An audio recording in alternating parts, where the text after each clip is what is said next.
Okay, അടുത്തതാണ് ആഗ്നേയ ഗ്രന്ഥി അഥവാ പാൻക്രിയാസ്. ഓക്കെ, ആഗ്നേയ ഗ്രന്ഥിയാണ് പറയാൻ പോകുന്നത്.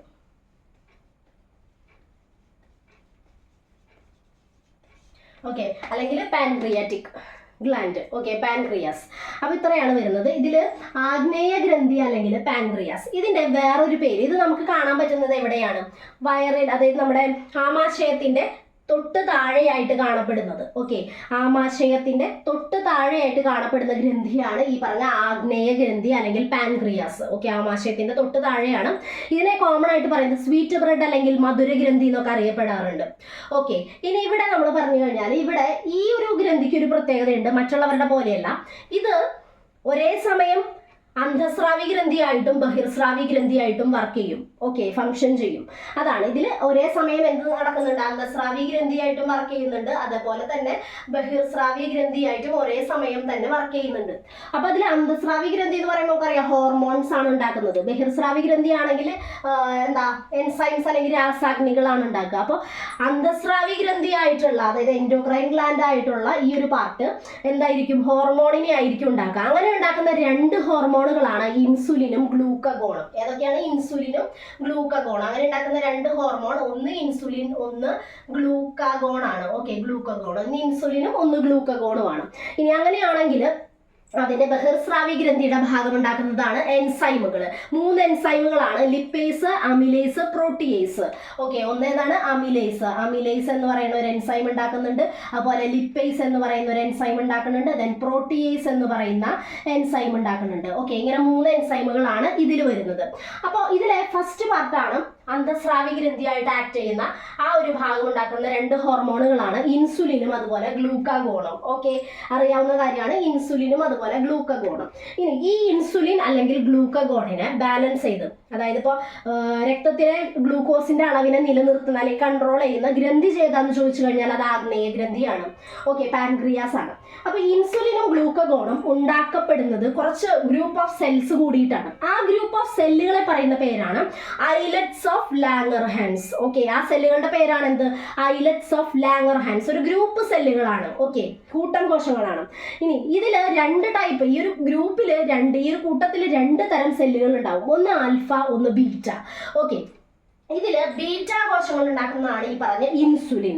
ഓക്കെ, ആൽഫ സെല്ലുകൾ ഉണ്ടാക്കുന്നതാണ് ഏത്?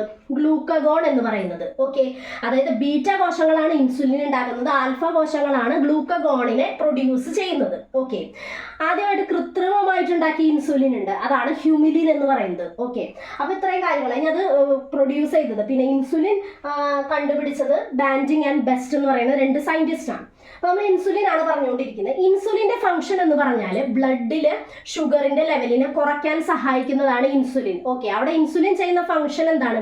ഗ്ലൂക്കോസിന്റെ അളവ് കൂടിക്കഴിഞ്ഞാൽ ഗ്ലൂക്കോസിനെ ഗ്ലൈക്കോജനാക്കി കൺവേർട്ട് ചെയ്യും. അതാണ് ഇൻസുലിൻ ചെയ്യുന്ന റോൾ എന്ന് പറയുന്നത്.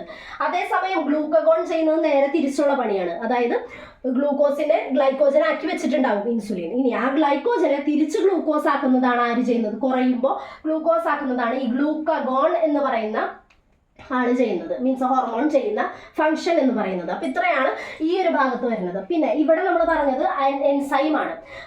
3 എൻസൈമുകളാണ് വരുന്നത്. അതായത് 3 രാസാഗ്നികളാണ് ഈ പറഞ്ഞ ബഹിർസ്രാവി ഭാഗത്തു നിന്ന്, ഗ്രന്ഥി ഭാഗത്തു നിന്ന് വരുന്നത്. അതായത് അമിലേസ്, ലിപ്പേസ്, പ്രോട്ടിയേസ്.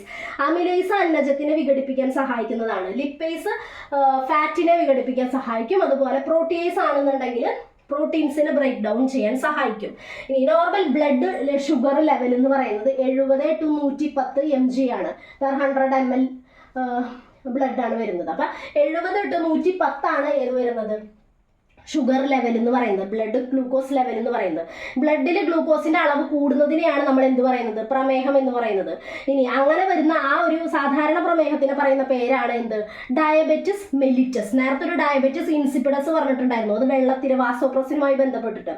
ഇത് ഡയബറ്റിസ് മെലിറ്റസ് ആണ്. ഇതാണ് ഷുഗറിന്റെ ബ്ലഡ് ഗ്ലൂക്കോസ് ലെവലുമായി ബന്ധപ്പെട്ട് വരുന്നത്. ഓക്കെ, ഇത്രയാണ് പറയുന്നത്. ഇനി 2 ടൈപ്പ് ഓഫ് പ്രമേഹമാണ് വരുന്നത്, ടൈപ്പ് 1ഉം ടൈപ്പ് 2ഉം.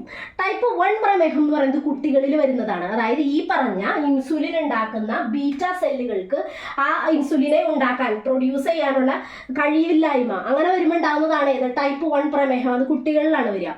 ടൈപ്പ് 2 ആണെന്നുണ്ടെങ്കിൽ അത് മുതിർന്ന ആളുകളിലാണ് വരുന്നത്. അവിടെ 2 കാരണങ്ങൾ കൊണ്ട് വരാം. ഒന്നല്ലെങ്കിൽ ഇൻസുലിന്റെ സെല്ലുകൾ ഉണ്ടല്ലോ, ഇൻസുലിൻ പ്രതിരോധം കൊണ്ട് തന്നെ ഉണ്ടാവാം, ഇൻസുലിന്റെ പ്രതിരോധം മൂലം ഉണ്ടാവാം. അതല്ലാന്നുണ്ടെങ്കിൽ എന്താണ്, പിന്നെ കുറെ ജീവിതശൈലി രോഗങ്ങൾ, വ്യായാമം, അങ്ങനെയുള്ള വിഷയങ്ങൾ ഇല്ലായ്മയൊക്കെ ഇതിന് കാരണമാവുന്നുണ്ട്. അപ്പോൾ ഒന്ന് ഇൻസുലിന്റെ പ്രതിരോധം മൂലം ഉണ്ടാവാം. രണ്ടാമത്തത് ഇൻസുലിനെ ലക്ഷ്യകോശങ്ങൾക്ക് ഉപയോഗിക്കാൻ പറ്റാതെ വരുന്ന കണ്ടീഷൻ, അതും എന്തിനു കാരണമാവുന്നുണ്ട്, പ്രമേഹത്തിന്, ഈ ടൈപ്പ് 2 പ്രമേഹത്തിന് കാരണമാവുന്നുണ്ട്. ഇപ്പം ഇത്രയും 2 കാര്യങ്ങളാണ് അതിൽ പറയുന്നത്, അതായത് ഈ പറഞ്ഞ ആഗ്നേയഗ്രന്ഥി അല്ലെങ്കിൽ പാൻക്രിയാസിൽ പറയുന്ന കാര്യങ്ങൾ.